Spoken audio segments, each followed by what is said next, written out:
दर्शन news. Saran जिले के एकमा प्रखंड के परसागढ़ बाजार के कसेरा टोली मोहल्ला में बर्तन निर्माण की परंपरा कभी क्षेत्र की पहचान हुआ करती थी।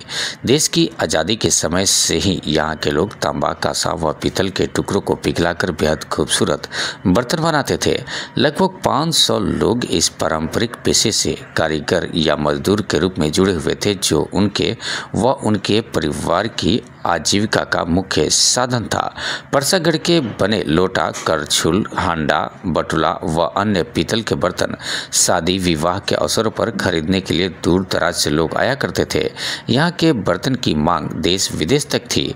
सहकारी समिति के माध्यम से इन कारीगरों को सरकार द्वारा अनुदानित दर पर धातु के टुकड़े उपलब्ध भी कराए जाते थे, जिससे उन्हें कारोबार में न पूंजी की दिक्कत होती थी, न ही सामग्री की बिक्री के बाद सरकारी राशि वापस कर दी जाती थी। प्रदर्शनियों में भी परसागढ़ के बर्तन सुर्खियां बटोरते थे। दिल्ली सहित कई बड़े मंचों पर यहाँ के कारीगरों को अपनी कला दिखाने का अवसर मिला और वे कई बार सम्मानित भी हुए।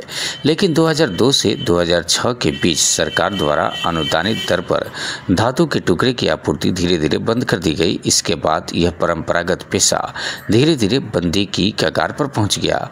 आज स्थिति यह है कि अधिकांश कारीगर बेरोजगार हो चुके हैं और जीवन यापन के लिए उन्हें दूसरे शहरों की ओर पलायन करना पड़ रहा है।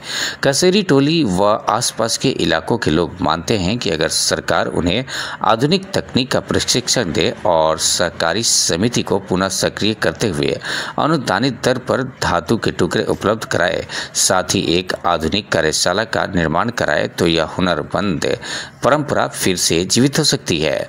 स्थानीय लोगों का यह भी कहना है कि इस महत्वपूर्ण मुद्दे पर कभी शासन प्रशासन का भी ध्यान नहीं गया और न ही यह कभी चुनावी मुद्दा बना। कई बार सांसद विधायक से संपर्क के बावजूद भी कोई ठोस कदम नहीं उठाया गया। बावजूद इसके परसागढ़ के कारीगरों को आज भी उम्मीद है कि एक दिन सरकार व जनप्रतिनिधियों की सकारात्मक पहल से उनका परंपरागत पेशा फिर से चमक उठेगा। सारण से वीरेश सिंह की रिपोर्ट। हम काम में भी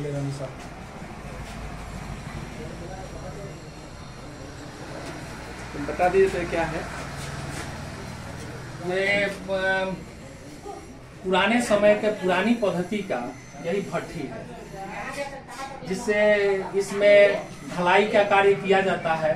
पीतल गलाया जाता है, तांबा गलाया जाता है, जस्ता गलाया जाता है।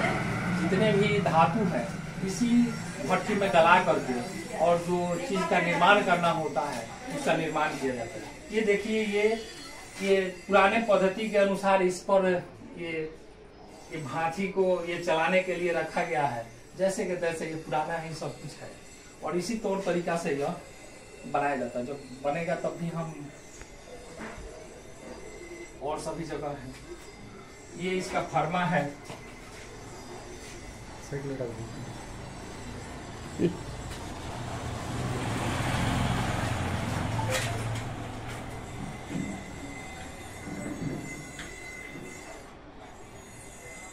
और हम यही इच्छा रखते हैं और चाहते भी हैं कि सरकार नया पद्धति दे, नया तकनीक दे और नए नए चीजों को हम लोगों से बनवाए, ताकि हमारे गांव फिर से खुशहाल हो जाए और सभी को रोजी रोजगार यहाँ प्राप्त हो और कहीं जाने की जरूरत न पड़े। लास्ट किस सन तक का आपके यहाँ काम ठीक ठाक चल रहा था? देखिए ये काम जो है सन 2002 तक ले लगभग ठीक था और इसके जो पुराने लोग थे उनकी मृत्यु हो जाने के बाद 6 में सभी नए नए आदमी को चुनाव हुआ और वो चुनाव होने के बाद उसमें एक मैं अध्यक्ष हूँ और सभी लोग चुने गए हैं। तो उसके बाद से फिर भी गवर्नमेंट का कोई भी व्यक्ति या कोई भी इसका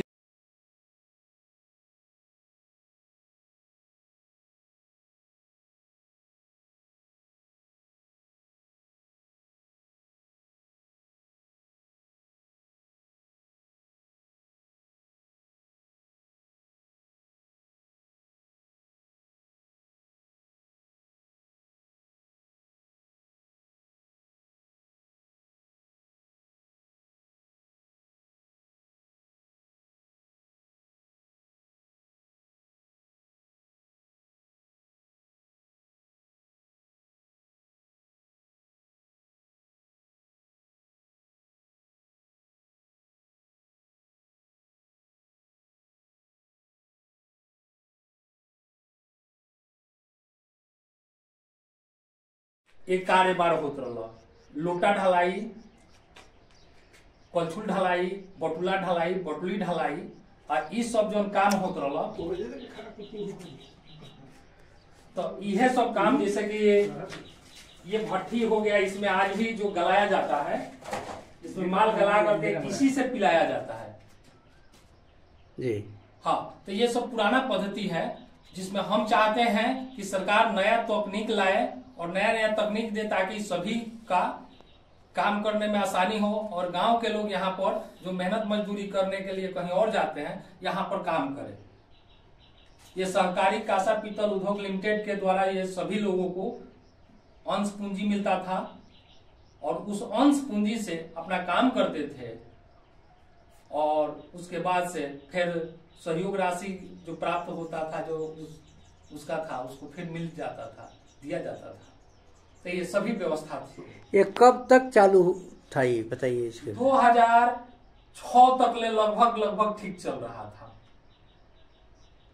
लेकिन पुराने लोगों की मृत्यु और सरकार की उदासीनता के कारण अधिकारीगण यहाँ पर अपना रुचि नहीं रखे और उसी के देन है कि अभी तक ले ये सभी चीज वंचित है।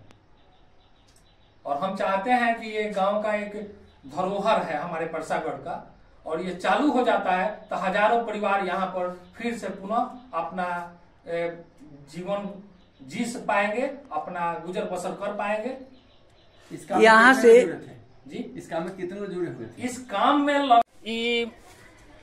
Government of India, ministry of corporate and industrial, office of joint chief commissioner, chief control of import and export के जौन की ई बाटे सन 1960 के जौन कागज बाटे, ई हमरा लगे ई सर्टिफिकेट बा, लाइसेंस उसेंस एकर एक्सपोर्ट इंपोर्ट के बाटे।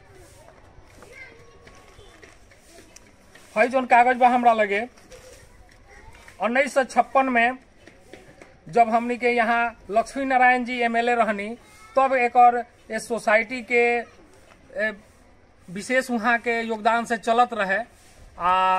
ये सोसाइटी खातिर वहाँ के भी बहुत सारा काम करौनी कैनी, वहाँ के गवर्नमेंट के ये अपन बात रखनी जौना से हमनी के सब कुछ मिलत रहे।